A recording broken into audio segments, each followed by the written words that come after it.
오늘 스바냐서 3장 9절에서 20절 말씀을 통해서 기쁨을 주시는 하나님의 마음이라는 제목으로 우리 셀라이프 큐티 함께 은혜 나누기 원합니다.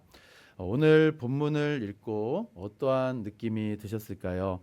오늘 말씀은 이제 스바냐서의 큰 주제죠. 여호와의 날이라는 이 심판의 날 이후 하나님께서 주시는 기쁨과 회복을 노래하는 우리 스바냐 선지자의 모습을 우리가 보게 되는데요. 이 소망 없던 예루살렘에 하나님께서 기쁨을 주실 때 이스라엘 백성들이 그 마지막 때에 영광스러운 찬송과 기쁨으로 하나님께 영광 올려드리는 그 기쁨을 이제 우리가 보게 되는 것이죠.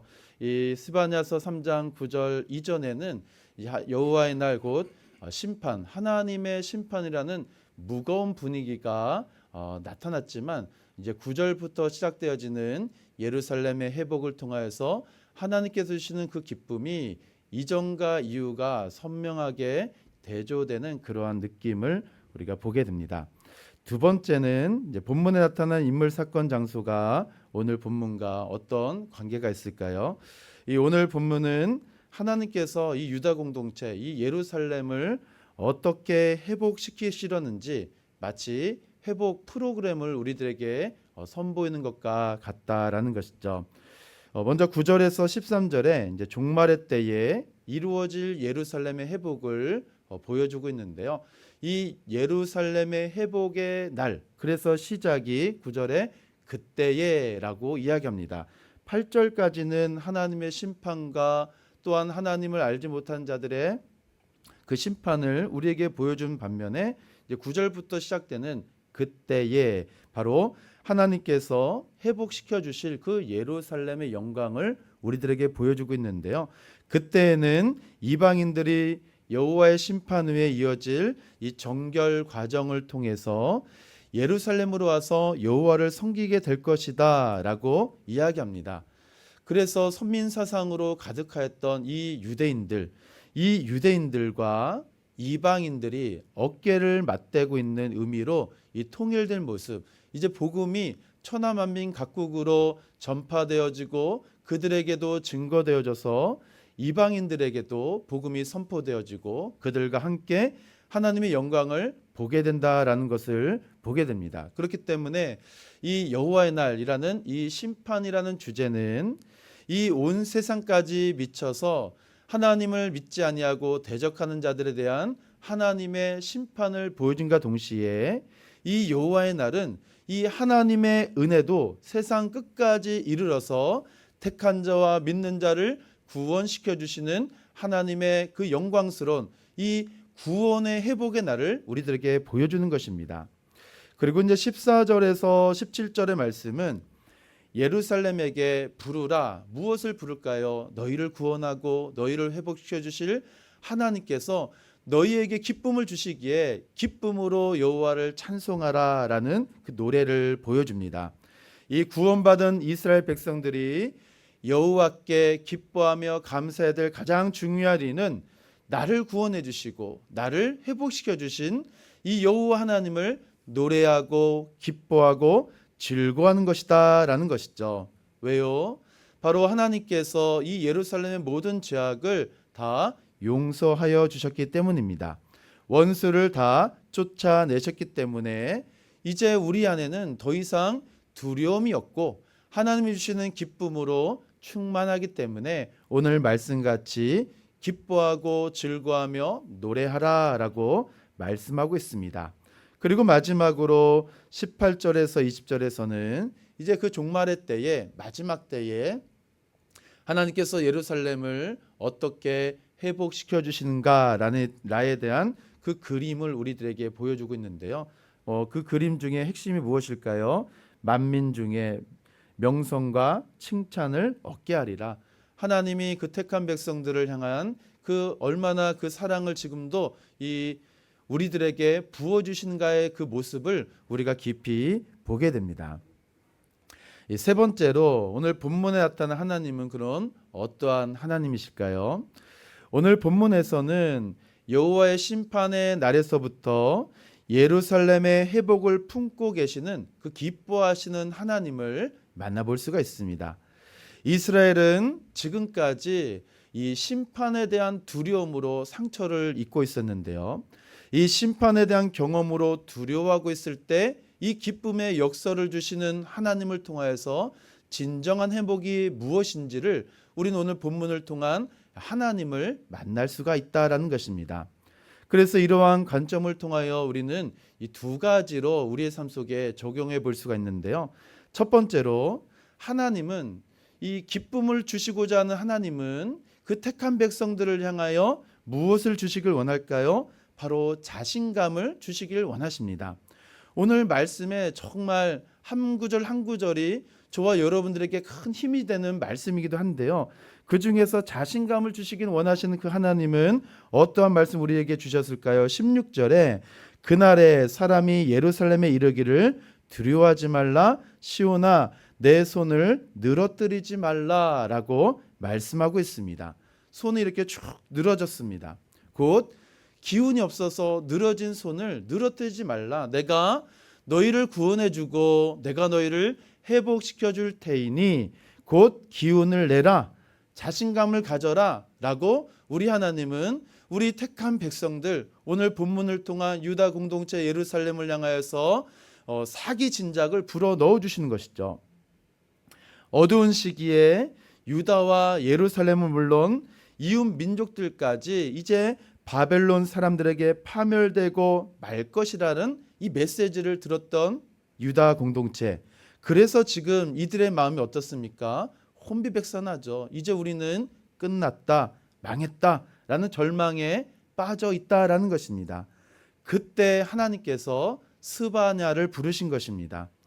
백성들이 이렇게 혼비백산하고 정신없어하고 두려움에 다 이 쭉 늘어져 있을 때 하나님께서 너희들에게 구원을 주시고 소망을 주시고 회복을 반드시 베풀어 주실 것이다 라는 이 구원의 약속이죠.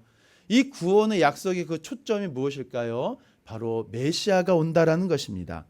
메시아가 오면 비록 우리가 거하고 우리가 바라보고 있는 현실은 절망이고 하나님께서 말씀하신 것처럼 바벨론으로 인한 우리나라 민족이 다 멸망당할 수밖에 없지만 미래는 아직도 희망을 기대할 수 있다라는 이 메시아 사상을 통하여 하나님께서는 유다 공동체와 예루살렘에게 그리고 오늘 저와 여러분들에게 사기 진작 자신감을 가져라 축 늘어진 손을 일으켜 세우는 기운 내라라고 말씀하십니다.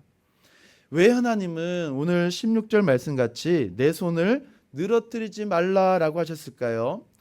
하나님은 역사 속에서 언제나 이런 자들을 찾고 계셨고 또한 하나님께서는 이런 자를 통하여서 하나님은 역사하셨기 때문입니다.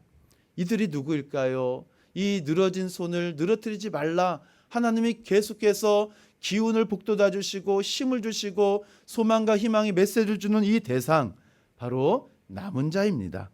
이들이야말로 새로운 역사의 이 창조의 씨앗들이죠.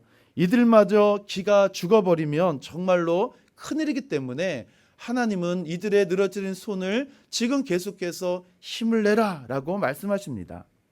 사랑하는 성도 여러분, 오늘 우리가 살아가고 있는 이 시대야말로 기죽기 정말 알맞은 때 아니겠습니까? 정말 급변하는 시기, 어려운 시기를 우리가 마주하고 있는데요. 우리는 기가 죽을 수밖에 없는 상황에 살아가고 있다라는 것입니다. 기만 죽을까요? 아픔과 상처도 많이 있습니다. 두려움과 불안도 얼마나 많은지 모릅니다. 그렇기 때문에 하나님께서 저와 여러분들에게 오늘 이 스바냐서의 말씀을 마주할 수 있도록 은혜를 주신 것이 정말 큰 감사라는 생각이 들었습니다. 기가 죽을 수밖에 없고 아픔과 상처로 다 쭉 늘어진 손입니다. 두려움과 불안으로 우리의 모든 삶이 다 힘이 없습니다. 이때 하나님이 어떻게 우리의 손을 세워주실까요? 바로 용서를 받은 자요. 이제 자신감을 가져라. 내가 너의 모든 죄를 용서했다라는 용서입니다. 15절에 너와 너의 모든 형벌을 제거했다. 원수를 쫓아냈다. 그렇기 때문에 힘을 잃어버려서는 안 된다라고 말씀하는 것입니다. 우리가 왜 위축되고 있을까요? 바로 우리를 지배하는 죄의식입니다. 우리가 하나님의 구원을 받았음에도 불구하고 오늘 유다 공동체 예루살렘 같이 하나님이 택한 민족 선민 백성 아니겠습니까? 그럼에도 불구하고 이들을 지금 지배하는 것은 내가 구원받은 자가 아니라 죄의 의식이 나를 지배하고 있었습니다. 그러나 하나님이 우리에게 주신 힘이 무엇일까요? 우리를 보시고 기쁨을 이기지 못한다라는 표현입니다. 우리 요즘 우리 자라나는 다음 세대의 표현을 보면은 정말 우리를 바라볼 때 눈에서 꿀이 떨어진다라는 표현이 맞겠죠. 하나님이 우리를 바라보실 때 꿀이 막 떨어지는 것처럼 기쁨을 이기지 못하는 하나님의 그 은혜를 우리가 보게 된다는 것입니다. 그 기쁨이 모든 죄를 밀어내는 것입니다. 하나님이 주시는 기쁨은 죄가 결코 소유할 수 없는 단어이기 때문에 하나님이 택한 백성, 구원받은 백성이야말로 더 이상 손을 쭉 늘어뜨리면 안 된다라는 것입니다. 두 번째는 하나님이 주시고자 하는 그 기쁨의 마음은 하나님이 우리와 함께 하시기 때문에 그렇습니다. 하나님께서 함께 하시기 때문에 더 이상 의기소침할 이유가 전혀 없다라는 것입니다. 그런데 어떻습니까? 우리는 앞서 말씀드린 것처럼 이 기쁨을 다 상실하고 이 죄의식에 다 파묻혀 살아가는 것입니다. 마치 하나님이 없는 것 같이 삶을 살아가고 있을 때가 참 많다라는 것입니다. 교회는 나오지만 예배는 드리지만 찬송은 드리지만 기도하지만 내 삶에서는 하나님이 있으나 없으나 전혀 상관없는 삶을 살아가는 자들입니다. 그러나 하나님을 사랑하는 우리에게는 하나님이 어떻게 말씀하실까요? 17절 말씀같이 너희 하나님 여호와가 너희 가운데 계시니 그는 구원을 베푸실 전능자이시라. 그가 너로 말미암아 기쁨을 이기지 못하시며 너를 잠잠히 사랑하시며 너로 말미암아 즐거이 부르며 기뻐하시리라. 너희 가운데 계셔서 너희 가운데 살아 계셔서 더 이상 우리가 의기소침할 이유가 전혀 없도록 하나님이 우리와 함께 하신다라는 것입니다. 사랑하는 성도 여러분, 우리 성도님들은 성도님 안에 계시는 하나님을 우리 많은 우리 가족들, 이웃들, 친구들 모든 관계 속에서 여러분 안에 계시는 그 하나님의 기쁨을 그들이 보고 있을까요? 하나님이 나와 함께 하신다면 내 안에서 올라오는 기쁨, 감사, 겸손, 섬김, 이러한 하나님의 성품이 계속해서 뿜어져 나오는 것, 이것이 지금 너희를 향하여 기쁨을 주체하지 못하는 하나님의 마음이다라는 것입니다. 내 얼굴에, 내 모습에 하나님의 기쁨이 있다라는 것입니다. 그래서 성도는 하나님을 모시는 겸손이 있고요, 하나님이 함께 하시는 그 기쁨의 감격이 멈추지 않는 자가 바로 성도입니다. 나 혼자만이 아니죠. 내 곁에 있는 우리 모든 지체들과 함께 만날 때마다 그 얼굴에서 풍겨나오는 은혜, 그 사랑, 기쁨으로 충만한 자들이 바로 성도다라는 것입니다. 하나님께서 기쁨을 주시는 것은 우리를 구원하셔서 더 이상 죄악된 세상 속에서 의기소침하여 주저앉거나 쭉 늘어뜨리는 삶이 아니라 나와 함께 하신 그 하나님을 오늘도 나의 삶을 통하여 자랑이 되어지고 간증이 되어지고 증거가 되어지고 증인이 되어달라고 하나님은 저와 여러분들을 이제 회복시켜 주시는 그 은혜 안으로 부르셨다라는 것입니다. 사랑하는 성도 여러분, 오늘 저와 여러분이 읽었던 이 스바냐 3장 9절에서 20절 말씀, 이 본문을 읽으시면서 여러분 안에 그 뜨거움이 있습니까? 그 은혜의 간격이 있으셨습니까? 그냥 오늘도 흘러가는 말씀이구나 라고 읽으셨습니까? 나를 잠잠히 바라보시고 나를 사랑하시고 나 때문에 이 기쁨을 이기지 못하시는 그 하나님을 오늘 깊이 만나길 소망합니다. 저와 여러분이 누구일까요? 바로 하나님의 축복을 받은 자입니다. 하나님의 축복의 통로들입니다. 그렇기 때문에 오늘 내 삶에 가득 누르고 있는 실망과 절망, 또 어려움과 문제에 빠진 우리 성도들 있을까요? 가슴이 답답하고 메어진 아픔을 간직하고 살아가는 우리 성도들 계실까요? 그때 주님은 말씀하십니다. 내가 너희를 회복시켜 줄 거야. 그 늘어진 손을 이제 다시 일으켜 세워줄 거야. 힘을 줄 거야. 기뻐해 줄 거야. 그러니 걱정하지 말아라. 다시 나와 함께 일어나자. 나와 함께 나의 영광을 노래해 보렴. 우리 주님은 말씀하고 있을 때 우리 사랑하는 성도 여러분, 네 주님, 내가 주님의 기쁨으로 회복되겠습니다. 내가 주님의 기쁨 앞으로 나와 노래하겠습니다. 그 기쁨으로 감사 찬송 영광 돌리겠습니다.